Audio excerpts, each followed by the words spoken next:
찬미 예수님,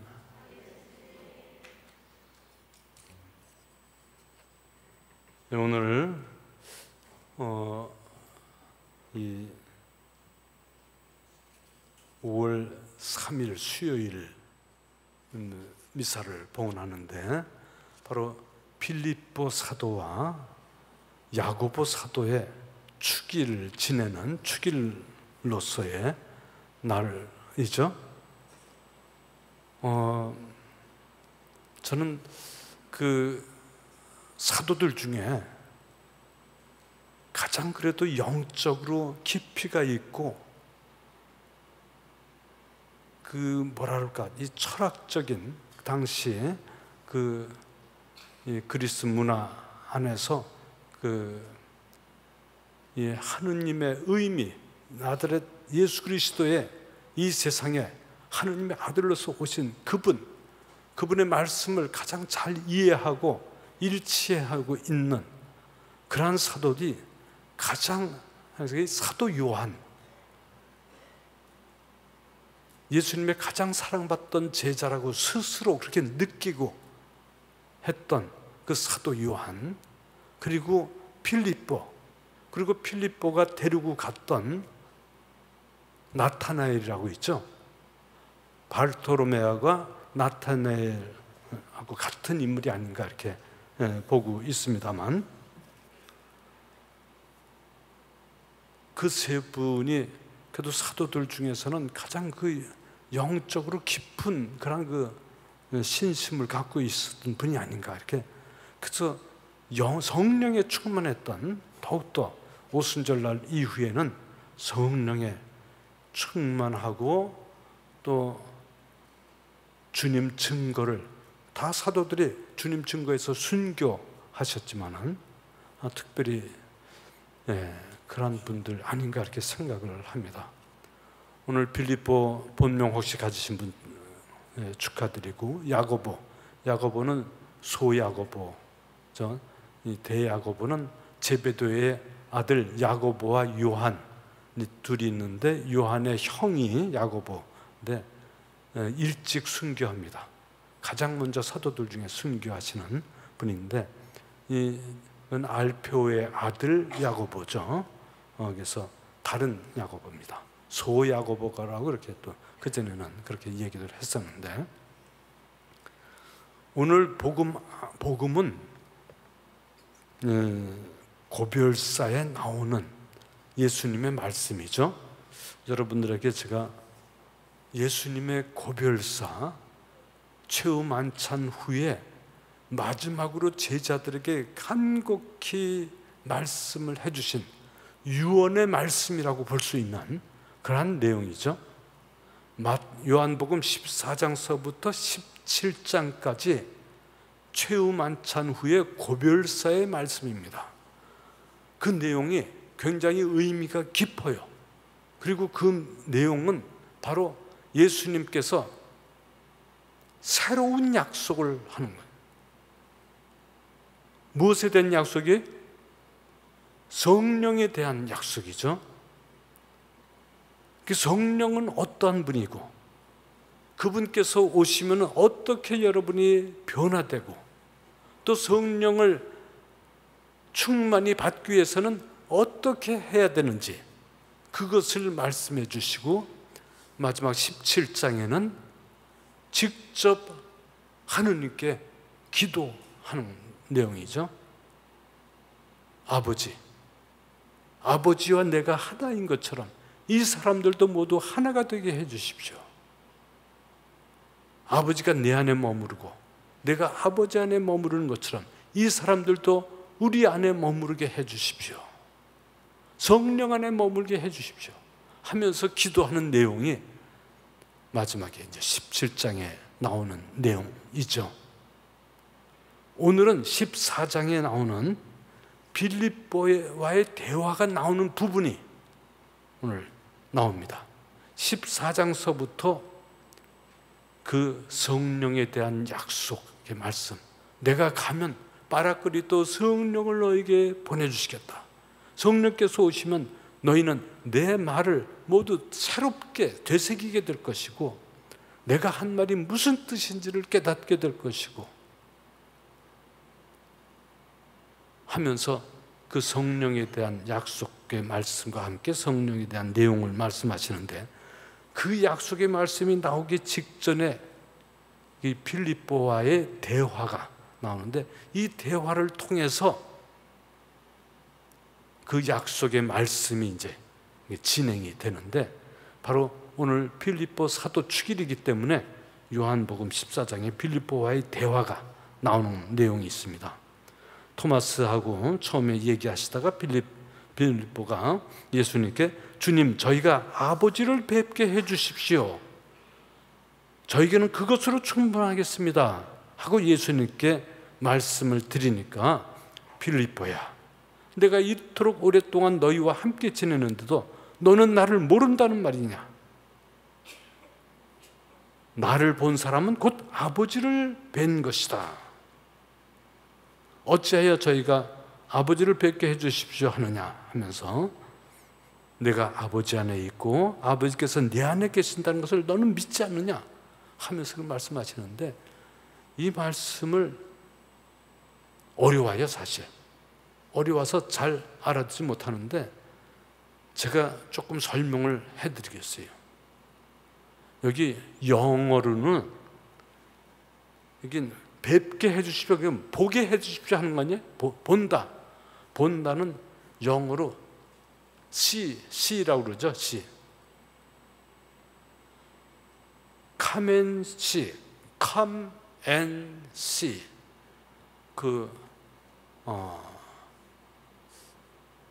안드레아와 요한이 세례자 요한의 제자였었는데, 하느님의 어린 양이 저기 가신다 하면서 세례자 요한이 예수님께서 가시는 걸 보고 제자들에게 얘기를 합니다.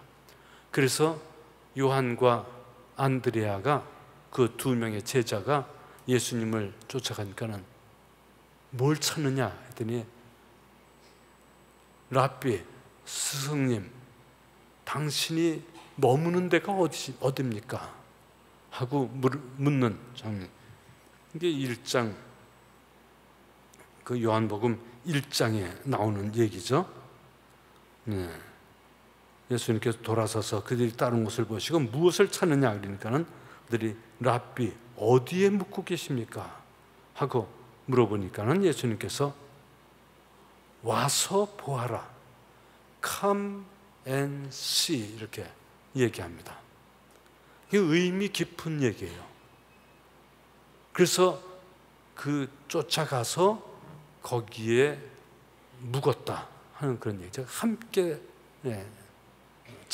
잠을 잔 거죠.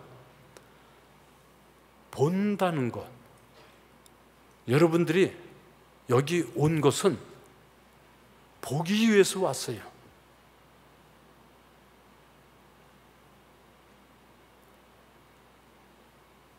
본다는 것은 시하고 안다는 것에 이 길이에요.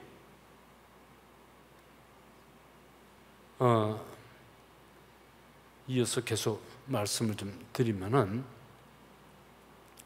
우리가 뭘 보면은 아는 것이에요. 시 하면, 영어로 시 하면은 내가 뭘 설명을 해주면은 I see 하면, I see 하면 내가 본다 하는 말인데, 그것은 내가 알아들었습니다 하는 그런 뜻이. I see, I see 하면은 알겠습니다, 알겠습니다 하는 그런 말인데, 근데 내가 설명하는데 I know 그러면은 안다는 말인데, 나는 이미 알고 있습니다.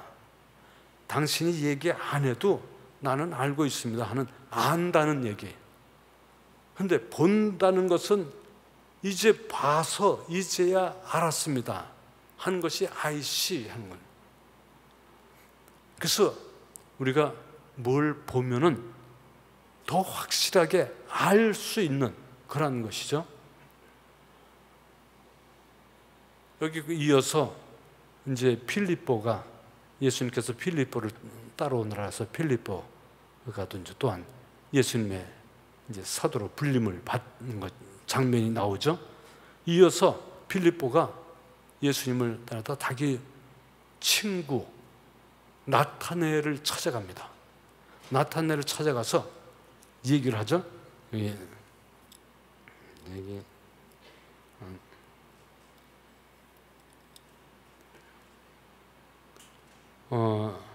45절에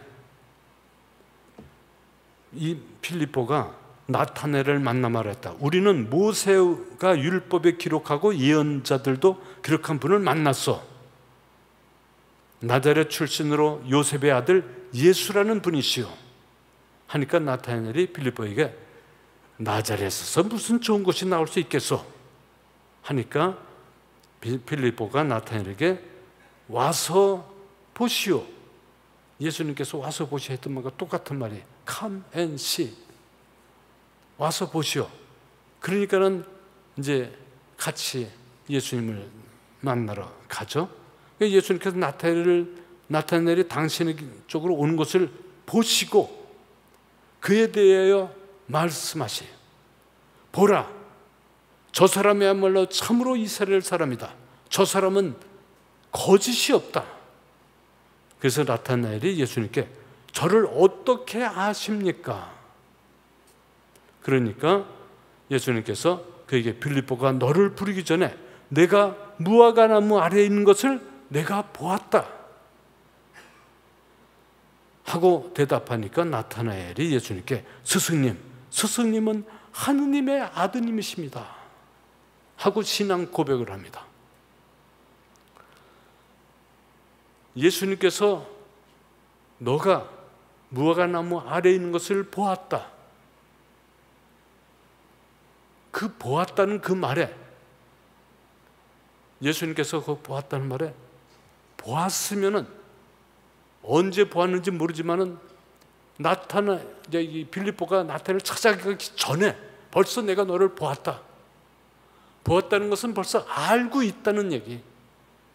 내가 누군지 또 무화과 나무 아래에서 무엇을 했는지 무슨 생각을 했는지 다 예언자를 찾고 메시아를 기다리는 그 무화과 나무 아래에서 기도하고 있었던 그 나타나엘을 보았다는 얘기죠. 그래서 나타나엘이 예수님을 만나고 그 말씀을 듣고 그래서 믿게 되는 거예요. 믿게 되는 것은 믿는다는 것은 안다는 것이 믿음을 통해서 아는 거예요. 그래서 본다는 말하고 또 알았다는 말하고 믿는다 하는 말은 이게 그런 방향으로 이렇게 해서 연결이 돼서 내가 믿음을 갖는 것이 봐서 알아듣고 깨닫고 그래서 믿음을 갖는 이 나타나엘이 그러니까는 예수님께서 여기서 나중에 말씀하시죠. 너가 무화과 나무 아래에서 보았다고 해서 나를 믿느냐? 그보다 더 큰 일을 보게 될 것이다 하면서 내가 진실로 너에게 말한다. 너희는 하늘이 열리고 하느님의 천사가 사람의 아들 위에서 오르내리는 것을 보게 될 것이다. 하늘이 열리고 하느님의 천사가 사람의 아들과 그 하늘과 함께 연결돼 가지고 오르내리는 것을 보게 될 것이다. 이것은 창세기 28장에 나오는 그 얘기죠. 창세기 28장에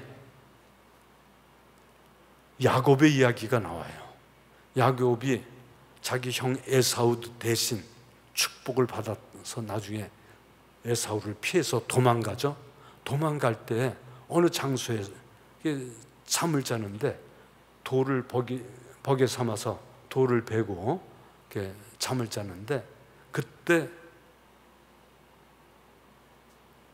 그러니까 꿈 같은 그런 상태에서 하느님을 만나는 것이죠. 하느님의 목소리를 듣는 거예요.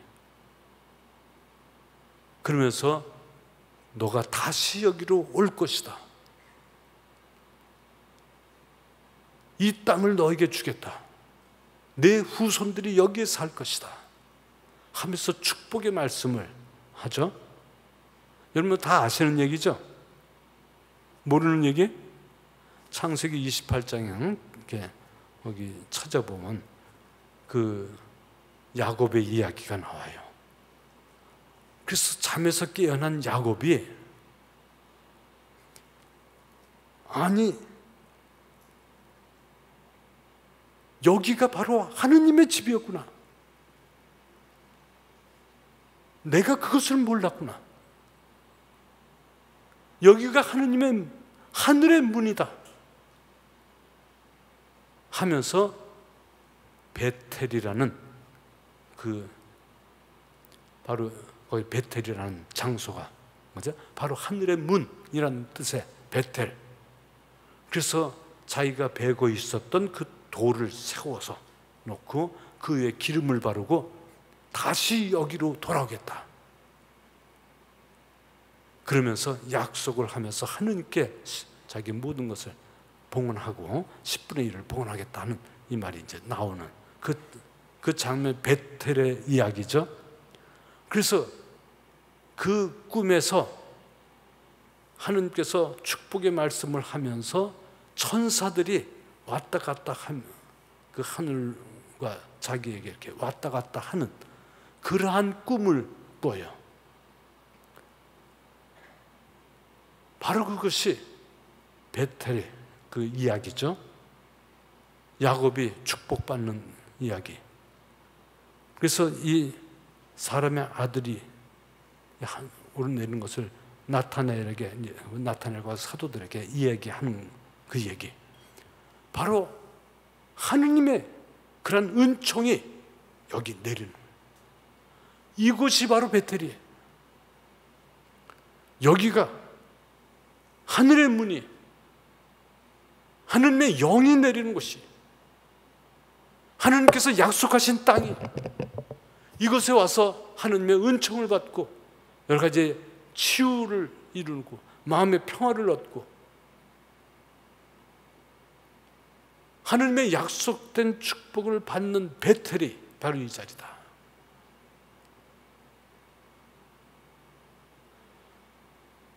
빌립보가